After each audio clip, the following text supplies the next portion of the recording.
जी, मेरा नाम विनायक, मैं कक्षा 10वीं से आज आप सभी के समक्ष एक बहुत ही महत्वपूर्ण विषय पर अपने विचार साझा करने आया हूँ। मेरा विषय है निष्काम रास्ते की बाधा व उससे बढ़ने की युक्ति। तो आइए शुरुआत करते हैं। शुरुआत में आपको जानना होगा निष्कामता होती क्या है। निष्कामता दो शब्दों के मेल से बनती है, वह है निह प्लस कामता, जिनका अर्थ होता है कामना रहित कर्म। कामना रहित कर्म भी निष्काम कर्म कहलाता है। हम इसे अनासक्त कर्म भी कहते हैं। अब आइए हम जानते हैं इस विषय में सतवस्तु का कुदरती ग्रंथ क्या कह रहा है।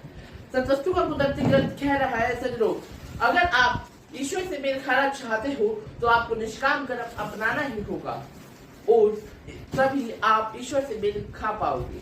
जैसा कि कहा भी गया है, कर्म कांड करो कई कई साधना, न पाए मन विश्राम, रास्ता पकड़ो निष्काम, रास्ता पकड़ो निष्काम। अर्थात चाहे हम कितने भी कर्म कांड कर ले, आडम्बर भक्ति भाव अपना ले, परंतु जब तक हम निष्काम रास्ते पर नहीं चलेंगे तब तक हमारा मन विश्राम प्राप्त नहीं कर सकता। अंत में हमें निष्काम रास्ते पर चलना ही होगा। तो आइए अब हम जानते हैं, हम इस रास्ते पर सुचारू रूप से चलना तो चाहते हैं परंतु क्यों नहीं चल पाते। इसमें विशेष बाधा आती है कामना, अर्थात इंद्रियों के अपने विषयों की ओर प्रवृत्ति। यही इंद्रियों के विषयों की अपनी प्रवृत्ति इच्छा कहलाती है। इसी इच्छा को तृष्णा भी कहा जाता है। अगर यह मनुष्य की तृष्णा पूरी न हो तब उसमें क्रोध आ जाता है। अगर यही तृष्णा पूरी हो जाए तो उसके अंदर लोभ, मोह, अहंकार, वो कर्तापन का अभिमान आ जाता है, अर्थात वह विचारी बन जाता है।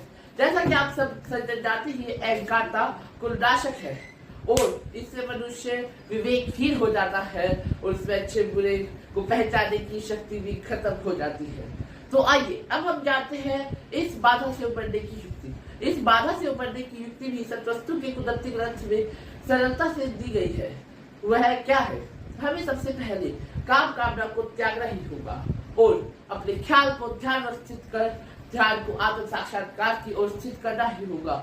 और साथ ही साथ इससे हम जानते हैं क्या होगा।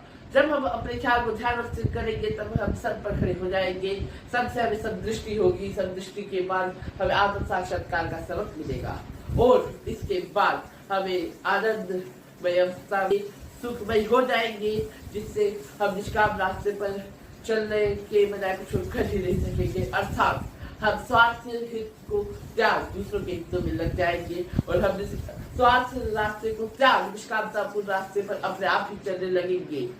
इसी के साथ जय सीताराम।